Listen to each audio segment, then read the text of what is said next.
Hello and welcome. For China Solved, I'm Andrew Hubert, and this is the China Negotiator. Today we're looking at business environment analysis for international negotiators. So here's the takeaway. Decision makers need data, especially when the environment changes. And that means if you negotiate in China, you need data now. So you are going to be performing at least one of two kinds of information strategies in the near future. The first is top-down. We're collecting a lot of general information about a new market or supplier, and our sample will be Vietnam. Sometimes you're doing a bottom-up analysis where you are trying to respond to a new competitive environment, and your analysis is much more specific. And we'll do a quick steeple to look at China. So the table of contents for today. A BEA, or business environment analysis, is how you monitor your business's external environment. The first pass is a big picture scan, and once you know a little bit more, then you can drill down for business intelligence and specific solutions. So let's start at the beginning. What and why is a BEA? So a BEA is just a structure for doing an analysis of a business environment. We're going to look at frameworks and models. We're going to look at how to beat cognitive bias, which is one of the main reasons for doing one of these, and developing a 360-degree vision of the future. So there are different types of analysis. STEEPLE is the one we'll be looking at today, and this is a simple framework. More sophisticated is the SWOT analysis, 5 forces model from Porter, the scenario analysis, and SIMS and various computer-assisted models are all more sophisticated versions of what we are doing right there with a STEEPLE framework. And this is just like a checklist. That's what a framework is. It's just a to-do list versus a model which has more moving parts. So you put data into a model and it tells you what's happening. STEEPLE is how we're gathering that data. So we're going to look at all the highlights: society, technology, economy, ethics, political, legal, and I do education. Some people do environment as their last entry in this. You may have seen a different version of this analysis called PESTLE or PEST or STEP. They are all pretty much the same. It's just a checklist of things to look at to gather information. One of the reasons for doing this in such a structured way is because you want to beat your cognitive biases.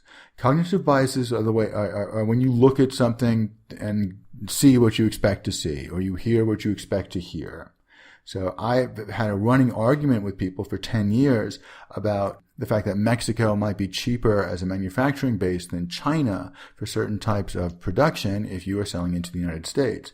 And now people are starting to accept this, but for years, people were acting like I didn't know what I was talking about. So finally, you want to develop a 360-degree view of your future business environment. So you're not just looking at what is probable and most likely to happen, like most analysis, but you're trying to figure out anything that's plausible, because that's where the interesting and the really risky stuff happens.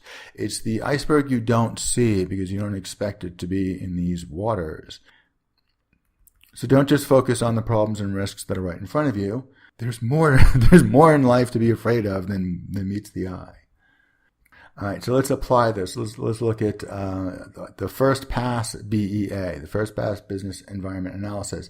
Is this the right place for you?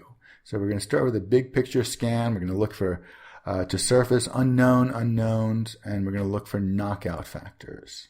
Let's take a look. So your first pass STEEPLE analysis should be big picture. You're taking a quick, broad, cheap view using desk research and internet searches. Don't overthink this. You're just trying to get the big picture outlines. You're trying to reveal what you need to do more research on later. So what are the unknowns and what are the contradictions that you have to uncover a little bit? And finally, walk in knowing what your bottom line is, where you have better pricing or established pricing, or what level of risk is going to make this unattractive. So know your knockout factors in advance and look for those. Have a bias towards finding the knockout factors, because if this deal is not going to work out and this country is not a good candidate, then the sooner you find out, the saner you'll be and the less money you'll waste. So let's look at Vietnam. We're doing a very naive top-down steeple.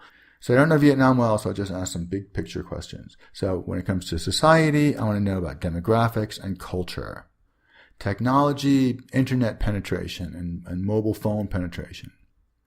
Economy, size of the economy, are people rich or poor? What are the main industries? The real basic stuff.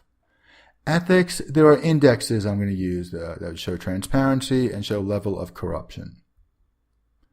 Political, I'm going to do some basic research just to find out if the government is stable and what their relationship with ASEAN and China are.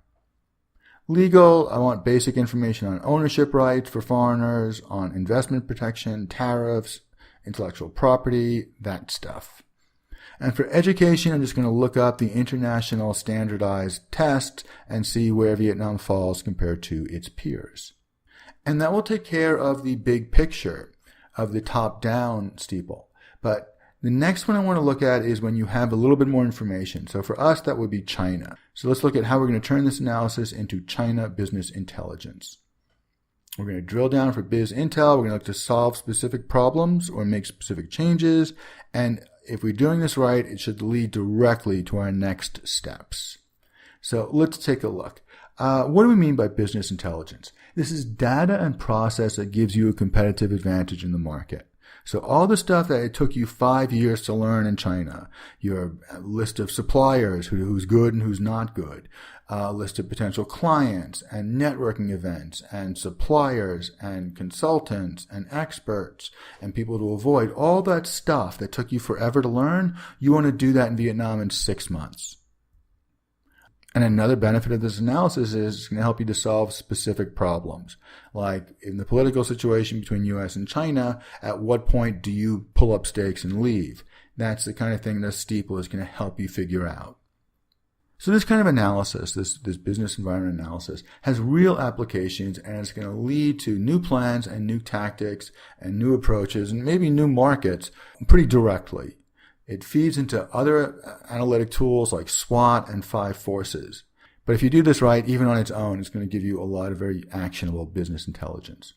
So let's look at China. If I were to do a steeple on China based on what I know, I'd be looking at very specific information. So when it comes to society, I want to know about consumer spending trends. And I want to know about how optimistic or pessimistic they are. Technology, I want the brand names of the smartphones they're buying and what they're using 5G for.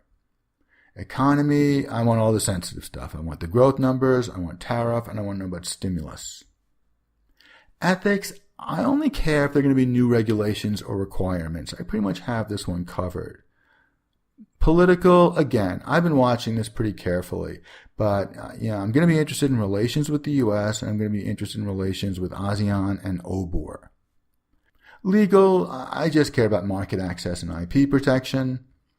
And education, I just want to know if there's any changes in the status of international universities.